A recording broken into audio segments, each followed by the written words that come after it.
নমস্কার সবাইকে। কিছু সময় আগে ট্রাম্পকে বলতে শুনেছিলেন যে ট্রাম্প পাকিস্তানে এমন একটা সিস্টেম তৈরি করবেন যে পাকিস্তানি উল্টে আমাদের ভারতকে অয়েল সেল করবে, আমাদের ভারতের অয়েলের নিডটাকে ফুলফিল করবে। কিভাবে করার প্ল্যান ছিল?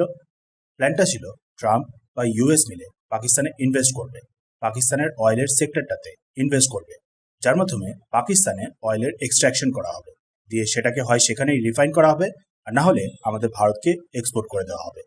এটাই ছিল এক্স্যাক্টলি প্ল্যান। নাও এখন কিন্তু পুরো ব্যাপারটাই একেবারে ঘুরে গেছে। এখন আমাদের ভারত উল্টে ইউএসএতে ইনভেস্ট করবে, ইউএস এর অয়েলের সেক্টরটাতে, যেখান থেকে আমাদের ভারতের নিডটাকে ফুলফিল করা হবে, আর সাথে আবার হয়তো পাকিস্তানেও আমাদের ভারতের থেকে অয়েলের এক্সপোর্ট হবে। বুঝতে পারছেন? আশা করি পুরো ক্যালকুলেশনটাই একবারে ওলটপালট হয়ে গেছে।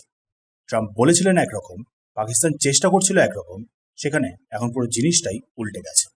আমাদের ভারত উল্টে ইউএসএতে ইনভেস্ট করবে, তাও আবার 27 লক্ষ কোটি টাকার, ইউএস এর অয়েলের ইন্ডাস্ট্রিতে।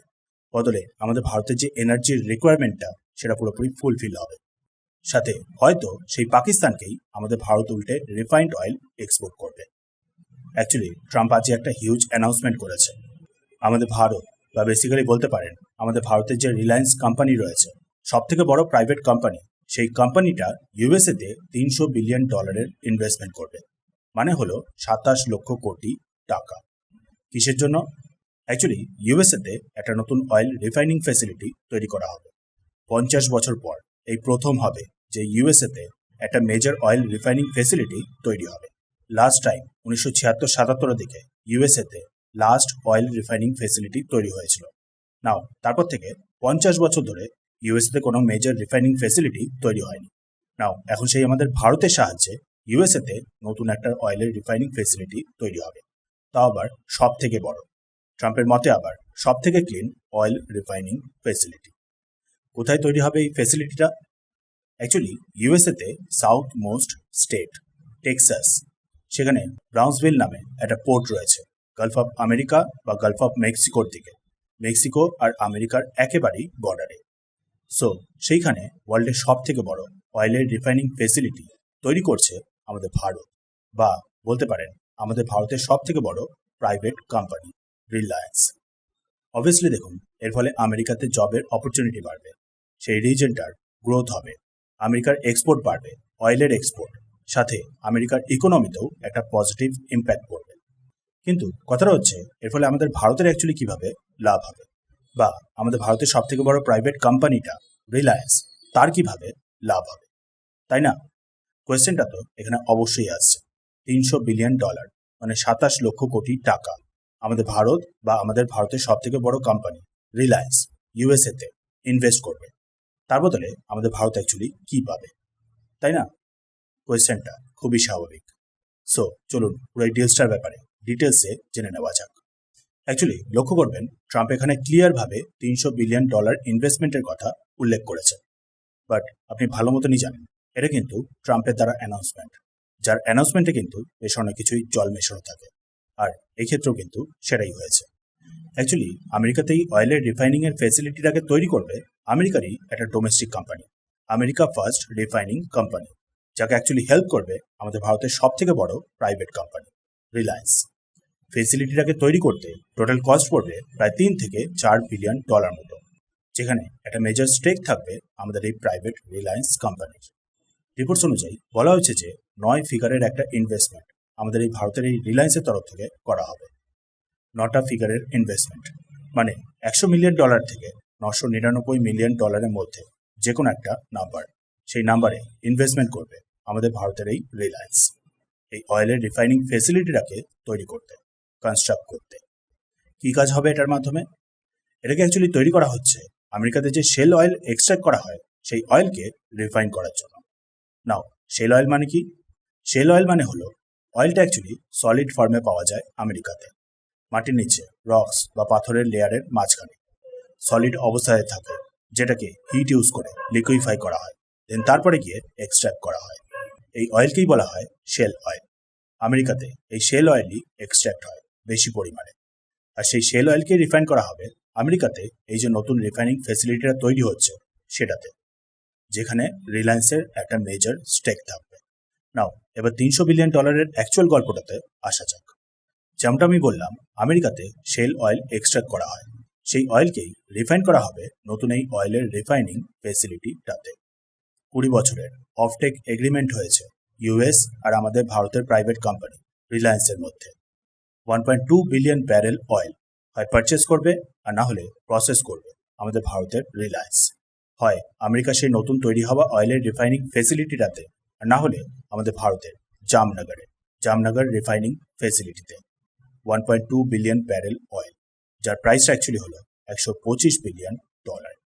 300 বিলিয়ন থেকে এই 125 বিলিয়ন হলো অফটেক ইনটেকের জন্য, মানে আমাদের ভারতের রিলায়েন্স হয় পারচেস করবে আর না হলে প্রসেস করবে 1.2 বিলিয়ন ব্যারেল অয়েল, যার প্রাইসটা হলো $125 বিলিয়ন। কত বছরের মধ্যে? 20 বছরের মধ্যে। 20 বছরের একটা অফটেক ডিল। সো 300 বিলিয়ন থেকে 125 গেল, বাকি 175 কোথায় লাগবে?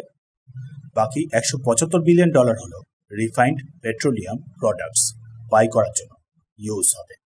মানে 1.2 বিলিয়ন ব্যারেল অয়েল আমাদের ভারতের রিলায়েন্স হয় পারচেস করবে আর না হলে প্রসেস করবে, দিয়ে প্রসেস বা রিফাইনিং করার পর ইউএসএ সেই ফেসিলিটিটাতে পেট্রোলিয়াম প্রোডাক্ট তৈরি করা হবে।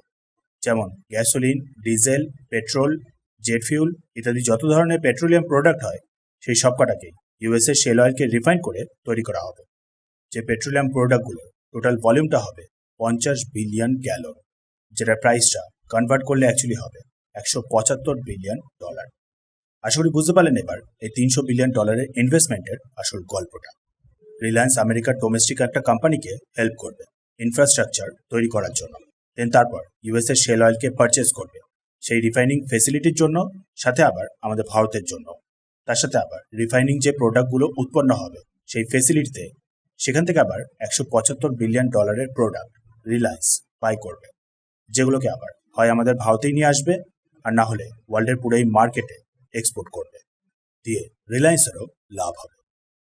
নাও এবার দেখেন, এখানে আপনি আরও একটা কোশ্চেন করতে পারেন যে এখানে তো রিলায়েন্সের অ্যাকচুয়ালি লাভ হচ্ছে, সাথে আবার ইউএস এর, সো এখানে অ্যাকচুয়ালি আমাদের ভারতের কিভাবে লাভ হচ্ছে, তাই না?